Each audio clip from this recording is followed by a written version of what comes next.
os voy a hablar de un monumento que he sacado de la lista roja de Hispania Nostra, de la iglesia de San Juan Bautista en Quintanilla del Monte, en Juarros, ubicado en Castilla y León, la cual data del siglo XVII y se encuentra en un estado de ruinas completamente. Este es un ejemplo de dejadez total, y el cual, con pequeñas intervenciones, se podría haber evitado muchas veces las ruinas en las que se encuentra este monumento, como muchos otros ejemplos que podríamos dar por lo que respecta al patrimonio. Pero bueno, voy a hablaros un poco de los orígenes de esta iglesia. Podemos decir que data del siglo XVII y pertenece al arciprestazgo de Ocatirón de la diócesis de Burgos. Las primeras referencias en fuentes documentales de la misma datan del mes de febrero de 1601, cuando se le abonaron 9 reales al campanero Juan Ortega de Meana al realizar las campanas. Las primeras visitas de las que tenemos constancia por escrito datan del mes de junio de 1610 por el licenciado Obregón, el cual se concentró en temas relacionadas con la liturgia y el comportamiento de feligreses, por lo que se deduce que el inmueble se encontraba en buenas condiciones. Incluso se confirmó en una visita que se realizó en 1604.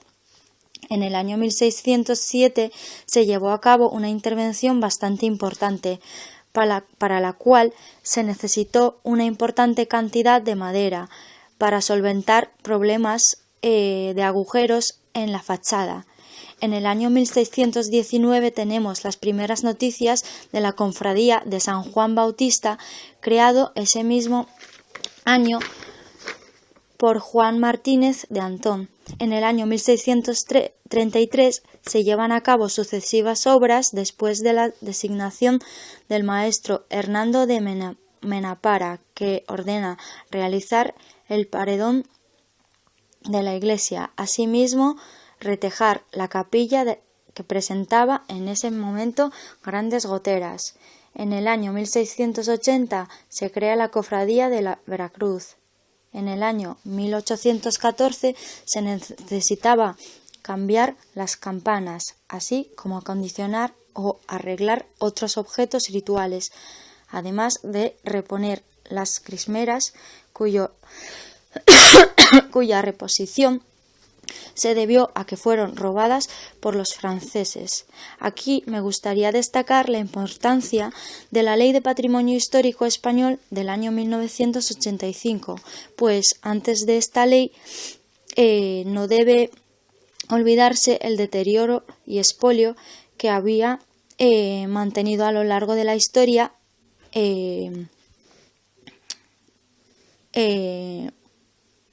España, que había habido a lo largo de la historia de España.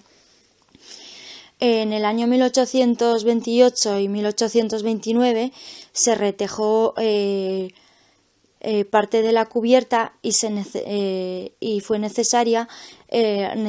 recomponer el campanario, al que se dotó de una campana nueva. A lo largo del siglo XX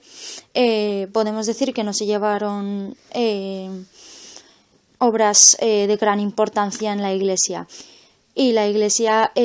conserva en su interior, en el ábside concretamente, pinturas que se pueden ver desde el exterior. El retablo de la iglesia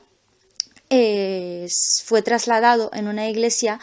llamada Santa María del Rosario en la ciudad de Burgos,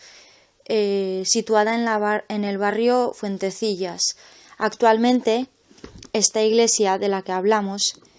es decir, la de San Juan Bautista, no tiene uso ninguno, lo que acentúa todavía más su estado de abandono o ruinas. Pertenece al arzobispado de Burgos, pero no emprende acciones para solventar los problemas de la iglesia.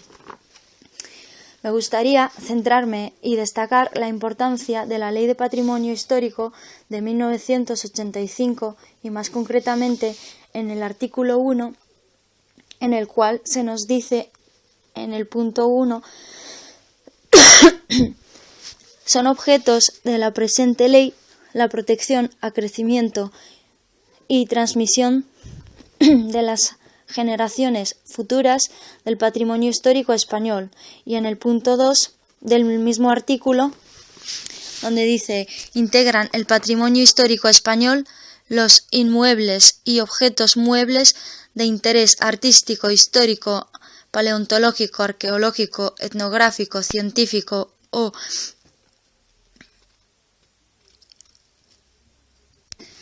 técnico. También forman parte del mismo el patrimonio documental y biográfico, los yacimientos y zonas arqueológicas, así como los sitios naturales, jardines y parques que tengan valor artístico, histórico y antropológico. El patrimonio se entiende en esta ley, como sabemos, como un bien común, y los objetos y la finalidad última de esta norma se cumpliría cuando se logre el acceso a los bienes que constituyen nuestro patrimonio histórico, tanto en nuestra generación como en las futuras. La idea fundamental, por tanto, es que el patrimonio es un legado que debemos conservar y acrecentar. Respecto a las leyes a nivel de la comunidad autónoma de Castilla y León, podemos destacar la ley del 12/2002 del 11 de julio de Patrimonio Cultural de Castilla y León, donde dice: se ha promulgado esta ley que constituye la norma básica y de referencia en esta materia, en la que se definen los bienes integrantes de patrimonio cultural de Castilla y León, se establece su clasificación y los procedimientos para reconocimiento de su relevancia cultural, el régimen de conservación, protección, las características determinadas de determinados bienes específicos, patrimonio arqueológico, etnográfico, lingüístico, documental y bibliográfico. Y tenemos también el decreto 37/2017 del 19 de abril, por el que se aprueba el Reglamento para la Protección del Patrimonio Cultural de Castilla y León. En esta norma se regulan los órganos con competencia, donde se establecen los procedimientos de declaración de bien de interés cultural y de inclusión en el inventario de bienes culturales. Se regulan la conservación y protección de bienes integrantes de patrimonio cultural y ordena todo lo relativo al patrimonio arqueológico. Y a pesar de la existencia de todas estas leyes para preservar el patrimonio, así como de la Ley de 1985 del Patrimonio Histórico Español, de la que hablamos anteriormente, la verdad que me ha impactado muchísimo encontrarme con este monumento, el cual se encuentra en un estado de total abandono y con un grado nulo o ningún grado de protección. Tal es el estado de deterioro en el cual se encuentra, que en caso de no intervenir, la iglesia puede derrumbarse. Y me gustaría destacar el desinterés por el arzobispado de Burgos, porque parece ser desatenderse por completo. Para terminar el vídeo, me gustaría decir que las fotos utilizadas en el mismo las he descargado de la página web de Hispania Nostra, donde se indicaba como el autor de que el autor de las mismas era Alfonso Sánchez de Diego.